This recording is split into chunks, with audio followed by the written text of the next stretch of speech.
주요 뉴스를 재구성해보는 시간입니다. 오늘 뉴스토마토 산업부 권한나 기자 함께하죠. 권 기자 안녕하세요. 네, 안녕하세요. 네, 오늘의 이슈 확인해 보겠습니다. 대기업 젊어진 총수 시대 막 올랐다. 이 흔히 재벌이라고 불리는 대기업 집단은 1987년에 공정거래위원회에서 지정을 하기 시작했습니다. 이 총수가 누가 되느냐에 따라서 그 범위가 좀 달라지게 되는데요. 특히 이번에는 이제 4세대 총수가 등장을 하는데 세대 교체가 지금 빠르게 진행이 되고 있습니다. 자, 그 내용들 하나하나 좀 짚어보도록 하겠습니다. 자, 권 기자, 어제 공정위에서 규제 대상 이 대기업 집단을 발표를 했습니다. 대기업 집단이 뭐고 그리고 어떤 규제를 좀 받게 되는 거예요? 네, 공정거래위원회는 덩치가 큰 재벌 기업들을 효과적으로 감시하기 위해 매년 5월 공시 의무 대상 대기업 집단을 지정해 발표하고 있습니다. 자산총액이 5조 원 이상인 그룹들은 공시 대상 기업 집단으로 지정하는데요. 이들이 일명 대기업 집단입니다. 10조 원 이상 그룹들은 상호 출자 제한 기업 집단으로 별도 지칭하는데요. 공정거래법에 따라 공시 대상 기업 집단은 대규모 내부 거래, 비상장회사 중요 사항, 기업 집단 현황, 주식 소유 현황 등을 공시해야 하는 의무가 생기고 상호 출자 제한 기업 집단은 계열사 간 상호 출자와 순환 출자 금지, 채무 보증 금지, 금융보험사 의결권 제한 등의 내용이 추가로 적용됩니다. 올해는 총 59개의 기업이 대기업 집단으로 지정됐고요. 상호 출자 제한 기업 집단은 총 34개로 전년 대비 2개 늘어났습니다. 네, 59개 기업이 대기업 집단에 지정이 됐고 이제 규제를 받게 되는 거고 그리고 이게 이제 총수 지정하는 게 법으로 규정된 거는 아니죠. 이게 뭐 법제화된다거나 뭐 이럴 계획은 지금 뭐 공정위에서는 없는 겁니까? 예, 아직은 공정위에서 법으로 규제할 계획은 없고요. 지금까지 이제 상호 출자라든지 방금 전에 얘기했던 공정거래법상의 규제 정도만 해당되고 있습니다. 다음에 뭐 검토할 필요가 있지 않을까 싶은데 이런 부분들도 좀 살펴봐야 될 것 같고요. 올해 이제 눈에 띄었던 그 부분이 이제 새로운 대기업 총수, 젊은 새내기 총수 이 부분에 이제 관심이 좀 많이 쏠렸습니다. 누가 어떻게 이제 이름을 올리게 된 거죠? 예, 그 LG그룹의 구광모 회장, 한진그룹의 조원태 회장, 두산그룹의 박정원 회장이 동일인에 지정되면서 젊은 총수에 올랐습니다. 정부가 공식적으로 인정하는 그룹의 총수로 등극한 셈인데요. 지난해에도 이재용 삼성전자 부회장과 신동빈 롯데그룹 회장 등이 지정된 바 있습니다. 올해는 구본무 전 LG그룹 회장이 지난해 5월, 그리고 박용곤 전 두산 회장과 조양호 전 한진 회장이 각각 3, 4월에 타계하면서 젊은 총수들이 더욱 많이 등장하게 됐습니다. 네, 지금 3, 4세 경영인으로 변경이 되면서 이제 세대 교체가 본격화되고 있는 그 상황이고 앞으로도 이렇게 좀 3, 4세로 계속 변경이 되겠죠. 지금 뭐 관심이 많이 모아지고 있는 그런 기업들이 좀 있습니까? 예, 현재 GS그룹과 CJ그룹 그리고 다양한 그룹들에서 3, 4세 경영으로의 세대 교체가 꾸준히 진행되고 있습니다. 지분을 새로 취득한다든지 혹은 계열사 정리를 통해서 여러 가지 승계를 위한 과정들을 진행되고 있는 것이 관측되고 있습니다. 네, 이번에 사실 정몽구 회장이 또 몸이 또 많이 편찮으시다고 알려지고 있어서 이 정의선 수석 부회장에 관심이 좀 많이 쏠렸었는데 그대로 총수 지정이 되지가 않았어요. 예, 그 배경은 좀 어떻게 보세요? 네, 공정위에서도 그 현대차 그룹에 대해서 그 정몽구 회장의 건강 상태를 검증할 수 있는 자료를 요청했었는데요. 그 건강 상황을 현대차에서 제출한 그 자료를 검토해 본 결과 아직까지 건재하다는 판단이 내려서 그대로 유지하게 됐습니다. 네, 자필 서명이 좀 늦어졌잖아요. 그건 뭐 특별한 이유가 있는 건가요? 예, 한진그룹 때문인데요. 그 지난해 조양호 회장의 갑작스러운 별세 때문에 한진그룹의 동일인 변경 사유가 발생했지만 발표 시점까지 지분 구조 등의 검증 작업이 촉박했던 것으로 보입니다. 먼저 조양호 회장의 미국 운구 절차가 지연되면서 지난달 8일 조양호 회장이 미국에서 타계한 날로부터 나흘 뒤인 12일에 운구가 인천국제공항에 도착했고요. 16일까지 닷새 동안 장례식이 치러졌습니다. 이후 한진그룹 지주회사인 한진칼이 24일 급격하게 이사회를 열어서 조원태 대한항공 사장을 한진칼 대표이사 회장으로 선임했습니다. 하지만 동일인 지정에서는 한진 내부에서 교통정리가 끝나지 않으면서 한진은 결국 기한 내 차기 종수 변경 신청서를 제출하지 못했습니다. 당초 9일로 예정됐던 대기업 집단 지정 발표가 한진의 그 미제출로 인해서 15일까지 미뤄지게 된 건데요.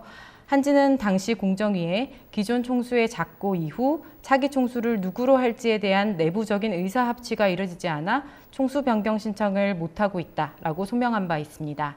네. 제가 이제 정문고 회장의 자필 서명 제출이 늦어진 이유를 사실 좀 물어봤었는데, 이게 이제 공정위 발표가 사실 5월 1일 날 이제 발표가 되는데, 이번에 이제 두 차례 연기되면서 이제 그게 이제 늦어져서 이제 답변을 좀 해주셨네요. 좀 이어가 보면, 이게 한진 이야기를 좀 해주셨어요. 한진이 사실 이번에 가장 눈길을 끌었습니다. 조원태 회장이 이제 총수로 지정이 됐는데, 그게 지금 이 공정위에서 직권으로 그냥 한 거고, 사실 그 남매 사이에서의 지금 완전하게 조정이 된 것 같지는 않아서 앞으로의 또 과제도 상당히 많고, 기자들 사이에서는 좀 어떻게 좀 파악하고 있습니까? 네, 그 한진그룹은 마지막 순간까지 동일인 변경 신청서를 제출하지 않았습니다. 대기업 집단 지정 시기가 임박한 지난 13일에서야 뒤늦게 조원태 한진칼 회장을 동일인으로 지정했던 상황을 가정해서 서류를 제출했고, 여기에 동일인 변경 신청 서류는 정작 빠진 것으로 알려졌습니다. 마지막까지 그룹 내에서 이견이 좁혀지지 않았던 것을 의미한다고 볼 수 있는데요. 공정위는 제출된 서류들을 바탕으로 직권에 의해 조원태 회장을 동일인으로 지정했습니다. 지난해 이재용 부회장과 신동빈 회장을 직권 변경한 사례와 유사하다고 할 수 있는데요. 그룹을 실질적으로 이끄는 오너 경영인을 동일인으로 지정하는 방침을 근거로 삼은 셈입니다. 조원태 회장이 그룹 내 지지를 얻지 못한 채 총수에 지정된 만큼 한진그룹 총수 일부에서는 총수 지정에 대한 문제를 제기하는 분위기가 형성되고 있습니다. 3남매 간의 지분 정리와 계열 분리 가능성이 꾸준히 제기되고 있고, 향후 법적 분쟁 우려까지도 나오는 상황에서 관련 공방은 계속될 것으로 보입니다. 고 조양호 회장이 물려준 지분에 대한 상속세도 조원태 회장 앞에 놓인 과제입니다. 조원태 회장이 고 조양호 회장이 보유한 한진칼 지분 17.84%를 모두 물려받으려면 단순 계산해서 세율 50%를 적용해도 2천억 원대의 세금을 제출해야 합니다. 조원태 회장의 한진칼 지분이 2.34%에 불과한 상황에서 행동주의 펀드가 최근 한진칼 지분을 14.98%까지 늘리고 있어 사실상 조원태 회장은 좌불안석인 상태입니다. 조 회장이 상속세 마련을 위해 한진칼 주식을 매각할 수 있는 입장은 아니기 때문에 대한항공, 한진 등의 계열사 지분과 그 부동산 같은 자산 매각, 보유 및 상속 지분의 담보대출 등을 통해 재원 마련에 나설 것으로 관측됩니다. 네. 상당히 지금 놓여진 과제가 상당히 큰 것 같고, 공정위에서 이 조원태 대표이사를 직권 상정했는데 그 근거는 좀 무엇이라 좀 보세요? 예, 그 근거는 아무래도 그 조원태가 지금 유일한 그 고 조양호 회장의 3남 중에서 적자이고 이제 아들이기 때문에 이제 장자 승계의 원칙에 의해서 이제 조원태 회장이 일반적인 재벌 개업에서 이어져 왔던 가풍에 의해 총수에 가장 적합하다고 보고 있고, 현재 한진칼에서도 실제로 회장으로 이제 지정된 바가 있기 때문에 이제 공정위에서도 그렇게 판단한 것으로 보입니다. 네. 한번 동일인에 지정이 되면 이게 그대로 유지가 되는 건가요? 이게 뭐 바뀔 수도 있는 거예요? 네, 웬만한 사유가 있지 않는 한은 그대로 유지되는 걸로 알고 있습니다. 네. 이 한진이 이렇고 지금 뭐 코롱 같은 경우도 상당히 앞으로 이제 관심이 또 모아지는 그 상황이고, 코롱뿐만 아니라 좀 더 본다면 이 금호 아시아나도 지금 뭐 경영에서 물러나겠다라고 박상구 회장이 이야기를 좀 한 상태고, 그렇다면 이 두 기업 같은 경우 뭐 그리고 현대차 같은 경우도 내년이면 총수가 또 바뀔 수도 있는 건가요? 네, 이제 말씀하신 세 기업의 경우 내년에 총수 동일인으로 등극할 가능성이 매우 높은 기업으로 얘기되고 있습니다. 이제 금호아시아나 그룹 같은 경우에 이제 박상구 회장이 최근에 이제 아시아나 그룹에 대한 아시아나항공에 대한 정리를 발표한 바 있고 이제 차후 아들에게 물려줄 상황이 임박했다는 얘기가 나오고 있고요. 코오롱의 경우에도 이미 이윤열 회장이 퇴진한 상태에서 이제 아들이 지금 서서히 경영 두각을 드러내고 있는 상황이기 때문에 이제 또 역시 유력하다고 보여지고 있습니다. 네, 올해는 총수 변경을 신청하지 않았지만 내년에는 또 이쪽에서 또 이슈가 될 수도 있겠다라는 생각이 좀 듭니다. 자, 그러면 올해 20위권 내 세계 순위에 좀 변동이 있었습니다. 어떤 기업들이 좀 자산 규모를 늘리면서 외형 확장에 나섰고 또 자산이 줄어든 그 기업들은 어떤 기업들이 있었나요?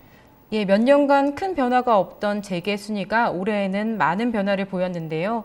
특히 최근 잇따른 인수합병과 공격적인 반도체 설비 투자로 규모가 커진 SK그룹이 현대차그룹을 넘어설지에 관심이 모아졌습니다.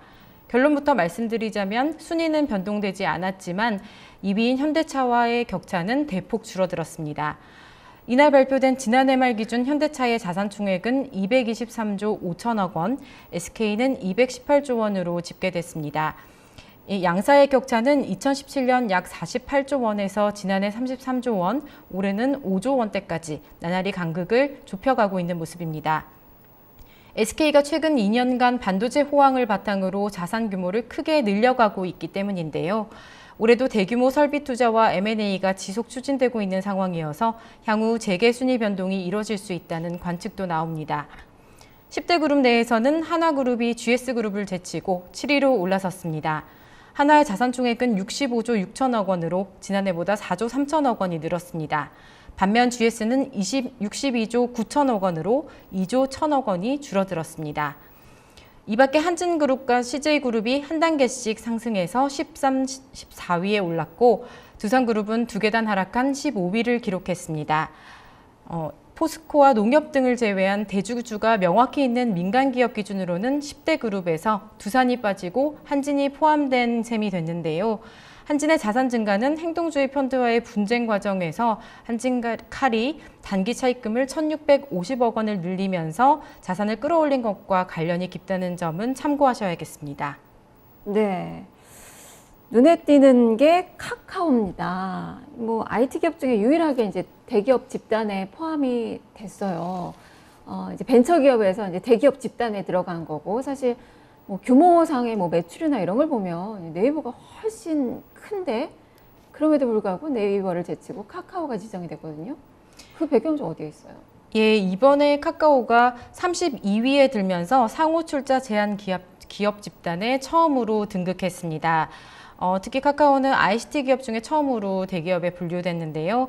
로엔 엔터테인먼트 등을 인수하면서 덩치를 키웠고 또 카카오뱅크나 카카오페이와 같은 금융회사를 출범하는 등 사업 영역을 공격적으로 확대해온 게 주요 요인입니다. 네, 일단 자산 총액은 더 크다라는 거고 그게 이제 종속회사가 네이버보다 많기 때문에 이건 그러면 좀 착시 효과라고 좀 봐야 되는 거죠? 예, 일정 부분 착시 효과라는 해석도 나오고 있습니다. 네. 이렇게 이제 카카오가 대기업 집단에 들어가면서 상당히 좀 주목을 많이 받고 있고 네이버보다는 앞으로 이제 규제를 훨씬 더 많이 받게 되겠죠. 이런 부분도 좀 살펴보셔야 될 것 같고 또 한 가지 특징은 지금 대기업 집단의 양극화입니다. 지금 보니까 5대 재벌의 쏠림 현상이 아주 심하게 나타나고 있어요. 보니까 삼성, 현대차, SK, LG, 롯데 이렇게 이제 5개 그룹이 거의 뭐 절반을 차지하는 것 같은데 이런 걸 본다면 이제 취약한 경제 구조에 대한 그 우려감들도 좀 많이 목소리가 높아지고 있는 그 상황이거든요. 이 전문가들은 어떻게 평가하나요? 예, 대기업 중에서도 삼성, 현대자동차, SK, LG, 롯데 등 5대 그룹의 경제력 집중도가 더욱 커진 것으로 나타났습니다. 공정위 발표에 따르면 대기업 집단 59곳 중 9곳의 자산 총액은 2,039조 7천억 원이었고 이 중에서 5대 그룹이 54%를 차지한 것으로 나타났습니다. 국내 대기업 자산의 절반을 5곳이 가지고 간 셈입니다. 대기업 집단 자산 중 5대 그룹이 차지하는 비중은 2017년 53%, 2018년 53.4%였는데요. 올해는 0.6%포인트 증가하면서 꾸준히 증가하는 모습을 보이고 있습니다. 단기순이익 기준으로도 59개 집단 전체 95조 5천억 원 가운데 5대 그룹의 비중이 72.2%에 달했습니다. 매출액도 전체 1,422조 원 중에서 57.1%를 5대 기업이 차지했습니다. 대기업 집단 쏠림이 더욱 심해지면서 양극화가 고착화되고 있다는 우려가 제기되고 있는데요. 전문가들은 특정 산업과 기업에 편중된 경제 구조가 하루 이틀의 일은 아닙니다만 자칫 국가 전체에 충격을 일으킬 수 있어 이에 대한 대비 방안은 시급하다는데 한 목소리를 내고 있습니다. 네. 권한나 기자가 볼 때는 이렇게 대기업 집단 지정하는 거, 이거 어떻게 보세요? 사실은 이게 지정한 게 1세대 그 총수 때부터 해왔던 일이고, 지금 현재 세상이 좀 많이 바뀌었잖아요. 지금 뭐 실효성에 대한 그 논란도 있고, 이게 맞는 건가라는 그런 평가도 있거든요. 거기에 대해서는 좀 어떻게 보세요? 일정 부분 이제 대기업들의 규제가 필요한 부분, 그러니까 상호 출자라든지 지금 현재 하고 있는 거대 기업의 제약이 필요한 부분은 있다고 생각되지만 과도한 제약으로 인해서 이제 전체 국가 산업의 발전에 해를 끼치는 부분이 있다고 생각되어서 수정될 필요는 있다고 생각됩니다. 네, 알겠습니다. 오늘 이야기 여기까지 드릴게요. 고맙습니다. 네, 자 이렇게 뉴스토마토 산업부 권한나 기자와 함께했습니다. 대기업 집단의 이 세대 교체가 활발하게 진행이 되고 있습니다. 이 대기업 집단을 만든 것이 바로 이 산업화가 활발하게 진행됐던, 제조업이 활발하게 진행됐던 그 시절입니다. 그렇기 때문에 시대착오적이다라는 그런 비판들도 좀 나오고는 있는데, 이런 그 시대의 변화도 잘 공정위에서 또 읽어야 되지 않을까 싶습니다. 그것이 바로 공정위의 또 변화하는 시대의 또 숙제가 아닌가 싶네요. 자, 이렇게 뉴스를 재구성해 봤습니다.